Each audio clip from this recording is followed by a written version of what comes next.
life there are many phases where we feel that we are depressed, we are lonely, and when everybody is against us and there is no one to, guide us or talk about it. So at that moment, how should we handle it or how should we deal with it? See, this is an unfortunate condition that a whole lot of human beings are in. In their experience, in their personal experience, life is like me versus the universe. Being in competition with the universe is a stupid thing to do. That's not a competition you must get into. Hello? Me versus the universe is a bad competition to get into. Would you also agree with me? So, this is why yoga does not mean twisting and turning your body. The word yoga means union. Right now it's me versus the universe. This is just your psychological condition. This is not the reality. Even when you feel utterly lonely, are you still breathing? So you're transacting with the world, isn't it? Yes? You only can't get along with the people around you, but atmosphere is okay with you, food is okay if it tastes good, water is okay. You have transaction with the world, isn't it? Your existence is constantly an engagement with the universe, but your mind becomes against the universe. If you create a psychological condition that you're against or you're in competition with the universe or the cosmos, obviously you will feel crushed for small things. Little things will crush you. When I say little things, maybe you failed your examination, maybe you got thrown out of this university, maybe you got fired from a job, maybe somebody ditched you, maybe something else like this happened. These are all small things between life and death. Because you came here with nothing, isn't it? When you die, there is no container service for you. You die with nothing. In spite of that, most people have turned their homes into warehouses. Most people are carrying such a huge baggage on their head as if they're carrying the whole universe on their head. This is their own psychological condition. Your thought and emotion is what you're talking about, right? When are you going to figure out how to handle your thought and emotion? Not hers, not hers, not his, yours. When are you going to learn how to handle my thought and my emotion? At the end of your life? The only problem really with life is just this. Most human beings have taken themselves too seriously. They don't understand. You've seen on the computer screen these pop-ups? Yes. You are a pop-up on this planet. You pop up for 2 seconds and pop out. No, you must see, countless number of people like you and me have walked this planet. They were also big people. Where are they? All topsoil? Topsoil or no? Unless your friends decide to bury you real deep, fearing that you may rise from the dead. There have been such instances. Or maybe you're planning to go to heaven. Hello? Anybody who talks about a place other than this place as a better place than this is a crime against humanity. My fundamental work is to destroy all heavens so that people will learn to live well here. All these idiots who made a hell out of themselves, they want to go to heaven. They made a mess out of this place and then they want to go to heaven. I am asking you, do you have any proof? Do you have any proof that you are not already in heaven and messing it up? Do you have any proof? You're already in heaven, making a mess out of it. Yes, simply because you are not even learning how to handle your basic faculties of thought and emotion, isn't it? Your only justification is, everybody is like this only, that's how it is in a madhouse. That is how it is in a madhouse, only a doctor looks crazy. So when are you going to handle it? Slowly, at the age of 60? I'm asking. When will you learn how to handle my thought, how to handle my emotion, how to handle my body, how to handle my chemistry? When are you going to figure this? At the end of your life? Because this culture has grown. When to do spirituality means when you're 70, when you're no good for anything else.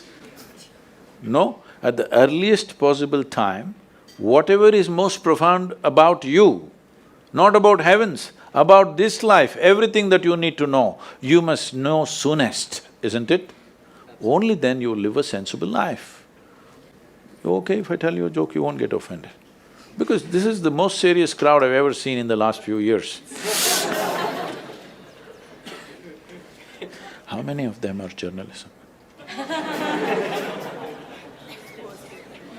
Most of them? Okay.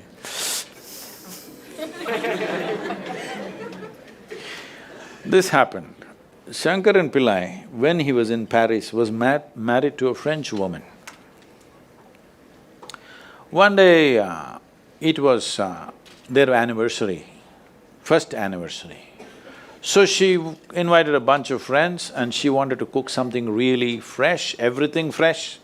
So from morning, she was driving him to this market, that market, he got this fresh vegetables, fresh meat, fresh chicken, this, that, everything. Then in the evening she said, because the French have this, snail appetizer, she said, go to the beach and get some snails, fresh, and I will make some appetizer for all the friends who are coming.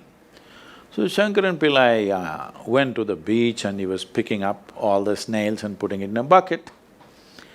Then he met an old friend, an Indian guy. They hit it off and they were talking about their old times. He just forgot that he's married. You know, when you meet old friends, it happens.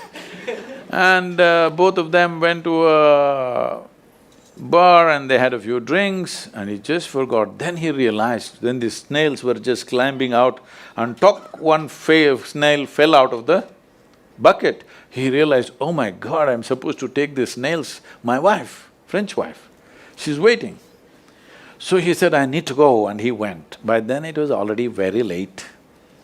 He went, he knew it's not going to be pleasant.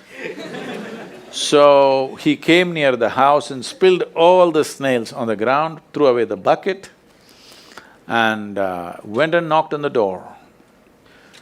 The French fury came. He turned back and said, come on you guys, we're almost there, come on, let's go.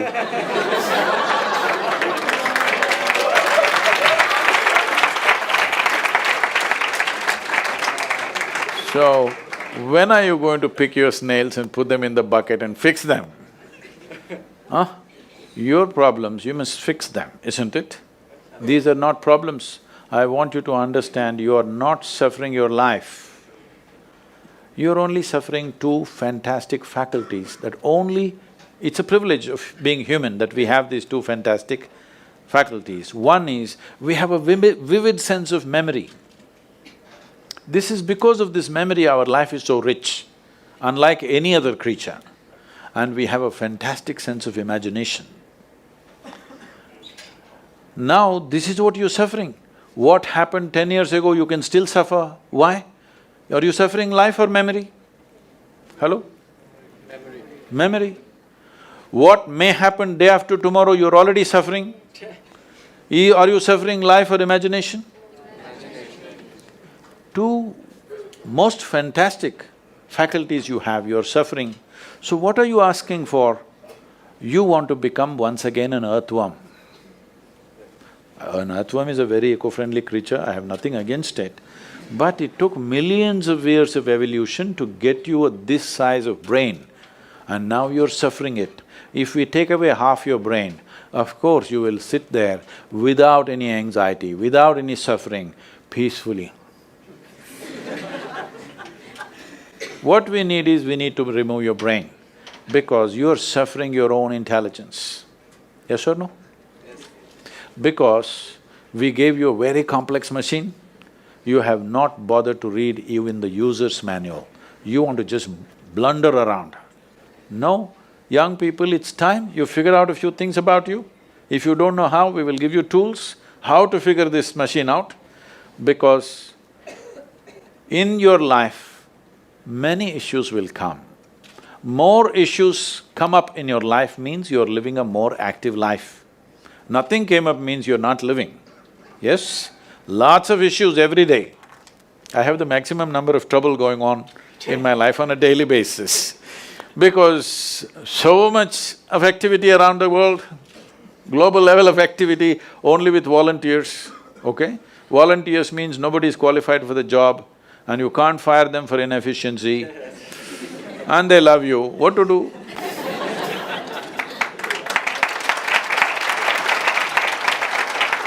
This one thing you must fix, that is, in your life, you are not the issue, okay? Whatever the issue, we'll do our best, but this should not be the issue.